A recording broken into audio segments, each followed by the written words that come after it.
자, 여기에 있는 거는 아두이노 보드입니다. 우리가 CPU 프로그래밍을 연습하고 컨트롤러를 구성을 할 때 사용할 기본적인 하드웨어가 아두이노 보드가 됩니다. 이 아두이노 보드는 구조가 간단하기 때문에 단순한 작업을 값싸게 처리하고자 할 때 많이 사용합니다. 아두이노에 있는 CPU는 용량이 떨어지고 성능도 우수하지 못합니다. 다만 구조가 간단하기 때문에 굉장히 견고하고 가격이 쌉니다. 아두이노에 있는 CPU는 8빗 CPU가 들어가 있습니다. 8빗 CPU이기 때문에 성능이 그렇게 우수하지 못하고 8빗 CPU라서 아두이노에 있는 CPU가 다룰 수 있는 메모리 범위가 그렇게 넓지 않습니다. 반면에 PC에 있는 CPU는 64빗 CPU죠. 그러니까 아두이노보다 8배 크다 이렇게 생각할 게 아니고 아두이노에 있는 CPU는 8빗이기 때문에 기본적으로 CPU가 다루는 워드의 개수는 워드의 이제 경우의 수는 2의 8승, 그러니까 8빗이 기본적으로 구성이 돼서 워드를 구성을 하고 있습니다. 근데 64빗 CPU인 경우는 8배가 아니고 거듭제곱이기 때문에 2의 64승입니다. 그래서 아두이노에 있는 CPU보다 PC에 있는 CPU는 워드 비트가 8배 가량 큰데, 근데 경우의 수로 따지면 8배가 아니고 2의 56승만큼 차이가 나게 됩니다. 어마어마한 차이죠. 그래서 PC는 CPU 비트 수가 굉장히 높기 때문에 CPU에 있는 명령어 개수는 거의 무한정이라고 생각할 수 있고요. 이 CPU가 관리할 수 있는 메인 메모리의 범위도 어마어마하게 크다고 생각할 수 있습니다. 반면에 아두이노 보드는 CPU의 비트 수가 그렇게 많지 않기 때문에 단순한 작업만 할 수 있고 메모리도 그렇게 넓지 못합니다. 근데 이런 부분 때문에 우리가 CPU를 공부할 때는 PC에 있는 인텔이나 AMD CPU보다는 아두이노에 있는 AVR이라고 하는 CPU가 우리가 이해하고 다루기 굉장히 수월하고 편리합니다. 그래서 아두이노 보드를 이용해서 CPU 기반의 프로그래밍을 해보도록 하겠습니다.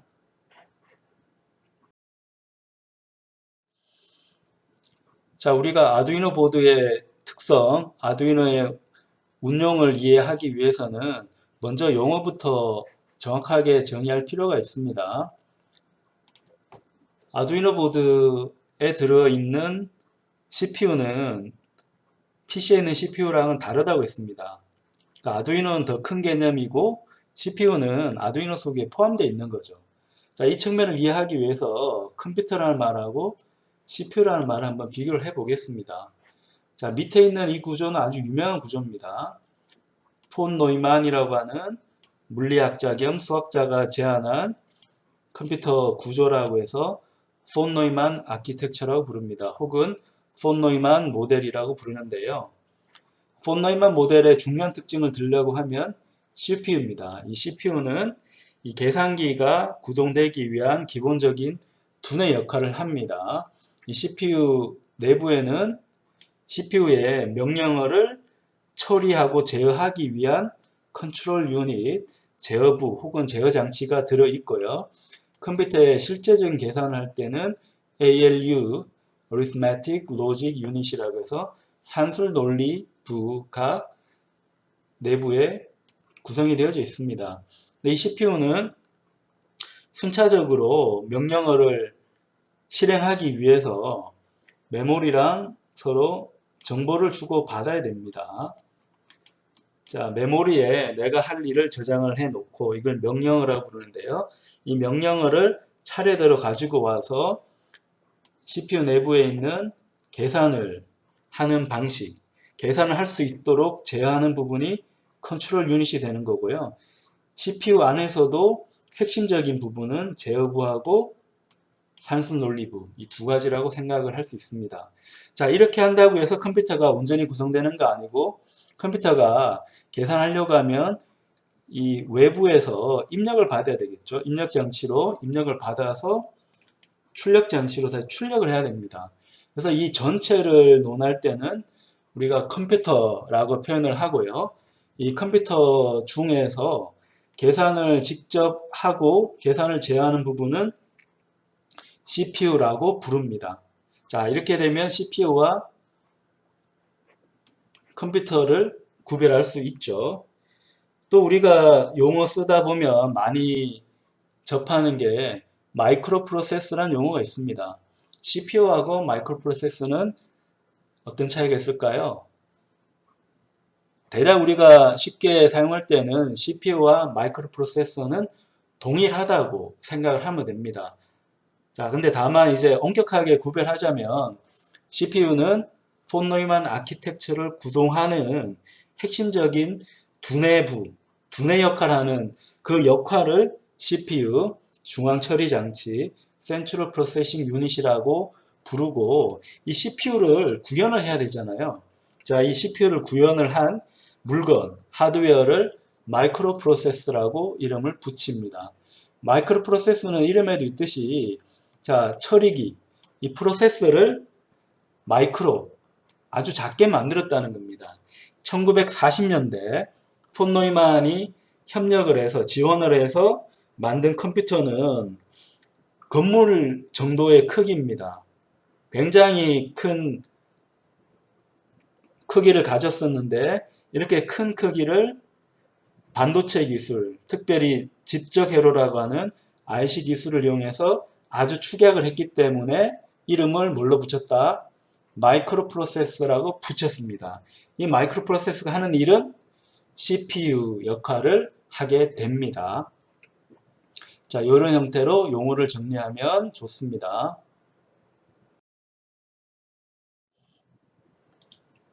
자, CPU와 구별되는 개념이 마이크로 컨트롤러라고 하는 개념이 있습니다. CPU를 한번 봅시다. CPU가 있고 CPU를 구현할 때는 마이크로 프로세서로 구현을 한다고 했습니다.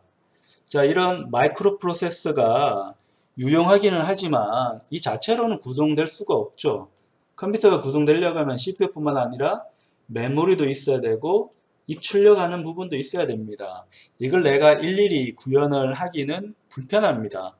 다만 PC 같은 경우는 메인보드 상에 CPU, 메모리, 입출력 장치를 같이 올려서 이제 부착해서 만들어 주는데 이건 가격도 좀 싸게 하고 만들기도 편하게 하고 전력 특성도 좀 용이하게 하기 위해서 이렇게 하는 건데 이런 형태로 구성을 하다 보면 부피가 굉장히 커지죠. 그래서 모든 일에 사용하기는 불편할 경우가 있습니다. 그래서 이런 컴퓨터 본체를 CPU까지 포함한 컴퓨터 본체를 아주 작게 만들어 놓은 구조를 마이크로 컨트롤러라고 이름 붙입니다. 컨트롤러는 제어기인데 이 제어기를 작게 만들었다고 해서 마이크로 컨트롤러라고 합니다. 이 마이크로 컨트롤러 내부를 보게 되면 이 그림에 있는데요. 중앙부에 마이크로 프로세서가 들어갑니다. 이 마이크로 프로세서가 하는 역할은 CPU 역할입니다. 자, 또 어떤 게 있나요? 램이 있습니다. PC에서 메인 메모리 역할을 하는 게 램이죠. 자, 램이 있고 PC에서 하드디스크가 있는데 마이크로 컨트롤러는 하드디스크를 사용하지 않고 플래시 메모리를 사용을 합니다. 혹은 속도가 플래시 메모리보다는 느리지만 쓸 수가 있고 지울 수도 있고 전원을 끄더라도 내용을 기억을 하는 이 P롬이라는 것도 있습니다. 플래시 메모리하고 차이점은 옛날에 썼던 전기를 끊더라도 내용을 저장하는 메모리를 이 P롬이라고 부르고요. 자, 요즘 나오는 속도가 굉장히 빠르면서도 대용량으로 하지만 전기를 제거하더라도 기억하고 할 수 있는 아주 효과적인 메모리를 플래시 메모리라고 이름을 붙입니다. 자, 어쨌건 이 부분은 메인 메모리, 그 다음에 보조기억 장치, 뭐 이런 형태로 우리가 생각을 할 수 있습니다. 그리고 이 마이크로 컨트롤러는 외부 장치와 통신을 해야 됩니다. 그래서 입출력 포트가 있는데 이 입출력 포트에서 신호가 오고 갈 때 그냥 전압을 준다고 해서 상대방이 정보를 받을 수는 없어요. 자, 전압이 5V일 때, 0V일 때. 자, 어떤 특성, 어떤 정보를 가지고 있는지 미리 정의를 해 둬야 됩니다. 이걸 통신 프로토콜이라고 하고요. 통신 프로토콜은 굉장히 다양합니다. 그래서 일반적으로 마이크로 컨트롤러는 그 시리얼 포트를 사용하니까 UART라는 방식을 쓰기도 하고 SPI, I2C, CAN 이런 방식을 많이 씁니다. 이건 그냥 이 마이크로 컨트롤러가 외부랑 통신하기 위한 방식이라고 생각할 수 있습니다. 그리고 마이크로 컨트롤러는 기본적으로 처리가 디지털입니다. 디지털. 자, 디지털로 처리를 하는데 보통 마이크로 컨트롤러에 붙는 장치들 중에 센서가 있는데 이 센서 정보는 해석하게도 아날로그로 들어옵니다. 그러니까 아날로그로 들어온 정보는 마이크로 프로세서가 처리할 수 없어요. 그래서 아날로그로 디지털로 바꾸는 ADC라고 하는 장치가 필요합니다. 여기에 있는 핑크색이 ADC를 표현을 합니다. 그리고 마이크로 컨트롤러는 기능이 좀 떨어지기 때문에 기능이 아주 좋은 거는 인텔 CPU를 쓰고 PC만큼 큼지막하게 만들기 때문에 성능이 우수하지만 마이크로 컨트롤러는 PC에 있는 기능을 다 하면서도 크기를 작게 만들고 가격도 낮추고 전력도 적게 소비하기 위해서 이 마이크로 프로세서가 간단하게 돌아갑니다. 그러다 보니까 이 병렬 처리라든지 뭐 GUI처럼 뭐 마우스 클릭해가지고 어떤 일을 한다거나 이런 게 좀 어려워요. 어려워서 마이크로 컨트롤러가 채택하고 있는 방법은 인터럽트라는 방법을 많이 채택하고 있습니다. 인터럽트는 CPU가 명령어를 처리할 때 순차적으로 처리하는데 갑자기 중요한 일을 할 필요가 있습니다. 그때 명령어 실행을 잠시 중단하고 인터럽터가 지정하는 곳으로 점프해서 특정 명령어를 실행하고 명령어가 끝나면 다시 원래 내가 실행하려던 명령어를 실행하는 방식을 인터럽트라고 이름을 붙입니다. 근데 요즘 나오는 아주 성능이 우수한 CPU는 이런 인터럽트를 사용하지 않습니다. 않고 옛날에 나왔던 성능이 좀 떨어지는 CPU가 구동될 때 주로 인터럽트를 사용해서 정말 필요한 일을 처리를 했습니다. 그리고 이 마이크로 컨트롤러는 이 자체로서 PC 본체 역할을 해주기 때문에 혹시 우리가 이 마이크로 컨트롤러를 구동하다 보면 마이크로 컨트롤러가 정지하는 경우가 있습니다. 우리도 PC 쓰다 보면 CPU가 멈추는 경우가 있잖아요. 이때는 사람이 옆에 있다고 하면 이 CPU를 껐다 켜주면 다시 정상 동작 하잖아요. 근데 마이크로 컨트롤러는 여러 장치들에 붙을 가능성이 있기 때문에 이 CPU가 정상적으로 돌아가는지 안 돌아가는지 확인하기 위한 장치를 넣게 되어 있습니다. 그걸 여기에 있는 부분이라고 부릅니다. 자, 얘는 일단은 타이머가 있습니다. 타이머는 시간을 알려주는 장치죠. 시간을 알려주는 장치인데 타이머 옆에 와치독이라는 게 붙어 있습니다. 와치독의 원래 뜻은 아주 쉬운 영어니까 알 수 있을 텐데 강아지죠. 강아지. 강아지인데 이제 주변 상황을 관찰하는 그 다음에 도둑이 오는지 안 오는지 감시하는 개라고 할 수 있습니다. 근데 여기서는 이제 당연히 개는 아니겠고 하드웨어 장치겠죠. 와치독이 하는 역할은 누구를 와치하는가 하면 여기에 있는 마이크로 프로세서 CPU를 와치를 합니다. 그래서 얘가 꺼졌는지 안 꺼졌는지 동작하는지 안 하는지를 확인합니다. 확인해서 만약에 내가 명령을 몇 번 보냈는데 마이크로 프로세서가 응답이 없다고 하면 마이크로 프로세서의 동작이 정지한 거죠. 그때는 리셋 신호를 보내서 마이크로 프로세서를 다시 리부팅을 해주는 그런 기능을 하는 장치가 와치독이라는 장치입니다. 와치독이 돌아가기 위해서는 시간을 읽어야겠죠. 시간을 읽어서 자, 지금 한번 명령을 보내보겠다고 해야 되니까 와치독 옆에는 반드시 타이머가 붙어 있어야 합니다. 마이크로 컨트롤러 개념을 이해해서 아두이노 보드를 이해해 보겠습니다. 자, 여기 보이는 게 마이크로 컨트롤러인데요. 이 마이크로 컨트롤러는 내부에 뭐가 있다고 했습니까? 마이크로 프로세서, CPU가 있다고 했죠.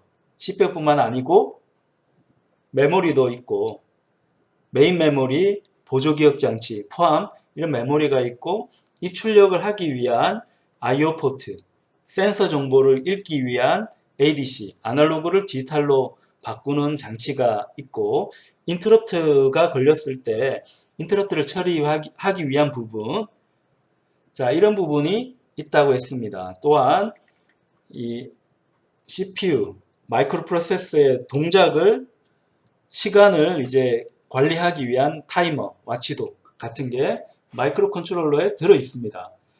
근데 아두이노 보드는 이 마이크로 컨트롤러를 사용하기 쉽도록 이 자체로서 컴퓨터 역할을 하도록 보드 형태로 구성을 한 그런 보드를 아두이노라고 이름을 붙입니다.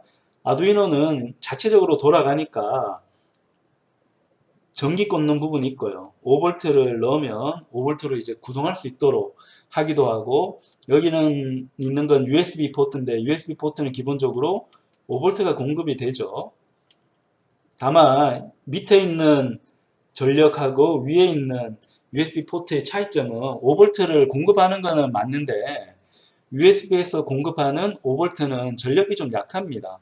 그러니까 이 5V로 큰 모터를 구동하거나 이러기는 좀 어려워요. 근데 여기에 있는 5V는 큰 전력까지 이제 구동할 수 있도록, 물론 너무 큰 전력이 들어가면 이 보드가 망가집니다. 망가지는데 어쨌든 USB에 들어오는 5V보다는 더 큰 전력을 공급하는 부분이 파워잭으로 되어 있는 이 부분이 되겠습니다. 근데 파워 쪽에 들어온 5V는 전압이 이제 변동될 우려가 있기 때문에 여기에 있는 볼티지 레귤레이터를 통해서 거의 5V에 가까운 전압을 CPU에 공급을 해주고 있습니다. 그리고 USB 포트에 정보가 들어오는데 이 정보가 바로 마이크로 컨트롤러로 연결되지는 않습니다. 왜냐하면 마이크로 컨트롤러는 어쨌건 굉장히 빠르게 돌아가는 장치입니다. 근데 USB에 들어오는 신호는 그렇게 빠르진 않기 때문에, 그리고 복잡한 프로토콜이 되어져 있기 때문에 이걸 소프트웨어적으로 처리하기는 무척 어렵습니다. 그래서 이걸 처리하기 위한 USB 통신을 하기 위한 칩이 구축이 되어져 있습니다. 그리고 요 상단부에는 디지털로 정보를 처리하기 위한 디지털 핀이 있고요. 그 다음에 밑에는 또 아날로그 처리를 하기 위한 핀이 있습니다. 이 아날로그 핀은 중요한 부분이, 이 CPU는 디지털로 돌아간다고 했죠. 그래서 디지털 핀은 그대로 연결을 해주면 돼요. 근데 아날로그 핀은 그대로 CPU에서 처리를 못하니까 아날로그 핀은 반드시 디지털로 바꾸는 장치가 필요합니다. 근데 다행히 마이크로 컨트롤러에는 ADC가 있어요. 그 ADC를 이용해서 아날로그 입력도 처리할 수 있습니다. 그리고 이 보드를 이용해서 5V라든지 3.3V 같은 거를 처리할 수 있는 이제 전력을 바깥으로 내보내주는 출력 포트가 있고, 실험에 필요한 접지를 잡는 부분도 있습니다.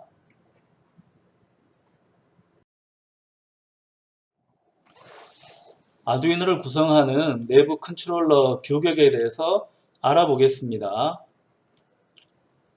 자, 우리가 아두이노 보드라고 하는 장치는 PC로 치면 메인보드하고 유사하다고 했죠. 컴퓨터 구동에 필요한 모든 하드웨어가 하나의 보드에 올라가 있는 구조를 가진 굉장히 편리한 장치가 아두이노 보드가 되겠습니다. 이 아두이노 보드 하나만 있으면 능력은 좀 떨어지지만 컴퓨터 역할을 충실하게 할 수 있는 장치를 개발할 수 있습니다. 그런 측면에서 아두이노를 상당히 많이 쓰고 있어요. 그러니까 아두이노 보드 위에는 다양한 장치들이 있지만 그 중에서 핵심적인 부분이 마이크로 컨트롤러입니다. 이 마이크로 컨트롤러는 ATmega 328P라고 하는 모델 번호를 가진 IC가 들어가 있는데요. ATmega 328P는 AVR로 구성이 되어 있습니다. 어떤 뜻인가 하면 우리가 컴퓨터 구조 시간에 컴퓨터 아키텍처 혹은 명령어 집합을 배웠습니다. 명령어 집합 구조를 배웠는데, 자, 이 명령어 집합을 어떻게 구성하는가가 컴퓨터 아키텍처가 되는데요. 그 아키텍처, 명령어의 구조를 AVR로 택했다는 겁니다. AVR은 CPU가 명령어 처리해서 연산을 해나가는데, 자, 이 명령어 혹은 데이터를 구성하는 비트가 어떻게 구성이 되고 정보는 어떻게 서로 주고받으며 연산 절차는 어떻게 되고 메모리 접근은 어떻게 할 건지, 자, 이런 모든 것들을 다 포함한 게 컴퓨터 아키텍처가 됩니다. 좁은 의미로는 명령어 집합 구조, Instruction Set Architecture라고 해서 이 명령어 집합을 어떻게 처리하는가. 근데 더 크게 보면 이 명령어 집합이 돌아가는 원리가 컴퓨터가 돌아가는 원리, CPU가 돌아가는 원리가 되니까 마찬가지 뜻이 되는 거죠. 자, 이런 설계도를 가지고 만든 구체적인 물건이 뭐라고요? ATmega 328P입니다. 자, 이 마이크로 컨트롤러 속에는 CPU가 들어가 있습니다.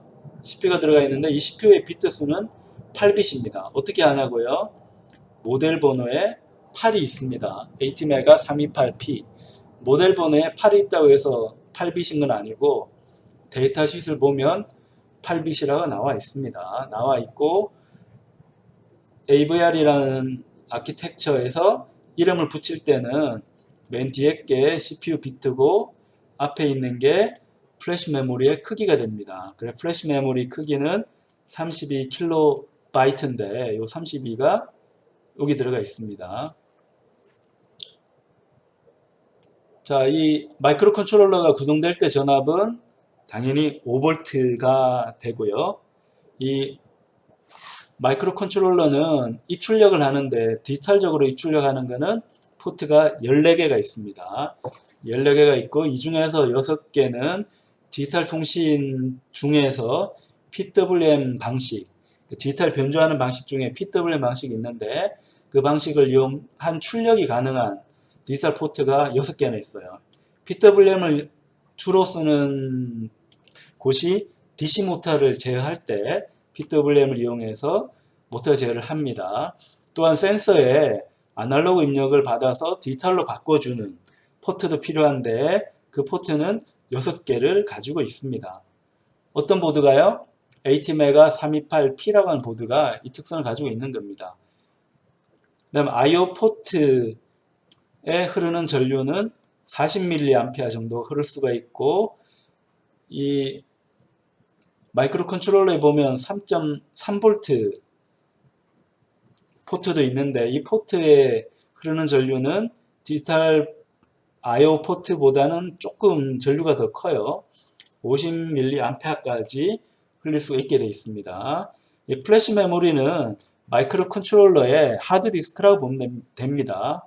근데 하드 디스크 치고는 적죠. 32KB 밖에 안 되니까. 이 말은 이 CPU는 아주 대용량 데이터를 처리하지는 않고 아주 간단한 이런 프로그램을 값싸고 저전력으로 어느 정도 속도로 돌린다. 그런 뜻이라고 볼 수 있습니다. 그 다음에 SRAM은 2KB 인데 보통 PC에서는 DRAM을 쓰죠. 충전되지 않으면 정보가 사라지는 DRAM을 쓰는데 이 마이크로 컨트롤러에서는 DRAM을 쓰지는 않고 SRAM을 써서 전기만 공급을 하면 기억을 이제 잃어버리지 않도록 메모리를 유지하도록 하는 SRAM을 사용을 합니다. SRAM은 충전을 하지 않기 때문에 충전하지 않더라도 메모리 내용을 그대로 저장하고 있기 때문에 사용하기가 편리한 램입니다. 어쨌건 이 램에서는 내가 컴퓨터 프로그램을 돌릴 때 여러 변수나 함수를 쓰잖아요. 거기에 대한 정보 공간으로 2KB 사용하고 있습니다. 용량이 얼마 되지 않기 때문에 변수나 배열 같은 걸 많이 할당할 수는 없습니다. 자, 그리고 이 PROM이라는 게 1KB 있는데 요 이 PROM은 플래시 메모리하고 거의 비슷하다고 했죠. 이 PROM하고 플래시 메모리는 옛날에 나온 롬이 이 PROM이라고 하면 최근에 나온 속도가 빠르면서도 용량이 커질 수 있는 롬이 플래시 메모리라고 생각할 수 있습니다. 근데 롬은 중요한 특징이 전기 공급을 끊더라도 기억을 잃어버리지 않습니다. 그대로 유지하고 있는 그런 메모리를 롬이라고 합니다. 반면에 램은 전기가 끊어지면 정보가 사라집니다. 사라져요. 근데 램 중에서도 전기만 공급되면 기억을 잘하는 걸 SRAM이라고 하고 D램은 전기만 공급해서 되지 않고 주기적으로 충전을 해줘야 됩니다. 컨트롤러가 충전을 해줘야지 메모리에 있는 정보가 살아있을 수 있습니다. 그럼 플래시 메모리가 있는데 이 PROM은 왜 있는가 하면 자, 이 부분은 어떤 면에서는 이제 backward compatibility라고 해서 옛날 모델에 대한 모델이 갖고 있는 기능을 그대로 갖고 온 겁니다. 옛날에는 플래시 메모리가 없었기 때문에 이런 마이크로 컨트롤러를 부팅하려고 하면 롬에 있는 정보에 따라서 이 마이크로 컨트롤러의 오동작 여부를 판별하고 정상 동작한다고 하면 CPU가 돌아서 명령어를 해독할 수 있도록 처리를 해줘야 됩니다. 그런 절차들이 들어가 있는 위치가 EPROM이라고 생각할 수 있습니다. 물론 여기에 저장된 정보는 플래시 메모리에 저장돼서 그대로 부팅할 수 있도록 처리를 해주는 것도 가능한데 옛날부터 EPROM에 저장했기 때문에 그냥 굳이 이 마이크로 컨트롤러의 구조를 바꾸지 않고 옛날 걸 그대로 쓰고 있다고 생각하면 됩니다. 그래서 부팅하기 위해서 필요한 롬 정보는 EPROM이라는 곳에 들어가 있고 하드디스크 역할은 플래시 메모리가 한다 생각하면 됩니다. 이 EPROM은 크기가 더 작아요. 1KB 밖에 되지 않습니다. 다만 이 정도 크기라 하더라도 우리가 아두이노 프로그래밍을 통해서 여기에 있는 정보를 읽기 쓰기를 할 수 있습니다. 다만 플래시 메모리보다는 속도가 상당히 느립니다. 이 PROM은 옛날에 나온 방식이기 때문에. 그 다음에 중요한 CPU의 속도, 클락 속도인데 16MHz입니다. 이게 큰지 작은지 좀 헷갈릴 수 있는데 집에 있는 PC의 CPU 속도랑 한번 비교해 볼 필요가 있어요. 집에 있는 PC는 요즘 잘 나오는 거는 3GHz 정도가 되죠. 근데 기가는 메가보다 1000배가 더 큽니다. 1000배가 더 크니까 16MHz라고 하면 집에 있는 PC CPU가 여기에 있는 마이크로 컨트롤러, AVR 마이크로 컨트롤러보다는 약 200배 정도가 더 빠르다고 생각을 할 수 있습니다. 그러니까 거꾸로 이야기하면 AVR은 굉장히 느린 CPU를 가지고 있는 거죠. 다만 느린 만큼 가격도 싸고 전기도 적게 먹고 잘 죽지 않고 잘 돌아갑니다. 그런 면에서는 또 유리합니다. 인텔 CPU가 어느 곳에서나 다 최상위 CPU인 것은 아닙니다. 저전력으로 돌아가는 사물 인터넷 같은 장치를 돌리려고 하면 굳이 인텔 CPU 필요 없이 AVR 마이크로 컨트롤러를 사용하더라도 큰 문제는 없습니다. 그 다음에 밑에 있는 이 규격은 어떤 CPU든 부트로더가 필요합니다. 자, 우리가 컴퓨터 구조할 때 부트로더 공부를 했잖아요. 자, 컴퓨터 전원을 키면 얘가 바로 운영체제를 돌리지는 못합니다. 하드웨어의 이상 유무를 확인을 한 다음에 운영체제가 어디 있는지 정보를 읽어와서 CPU가 할 일을 정해주는 루틴이 필요합니다. 그걸 부트로더라고 했죠. 자, 그 부트로더를 우리가 처리를 해줘야 되는데 그 처리하는 부분에 대한 설명이 여기 있는 부분입니다.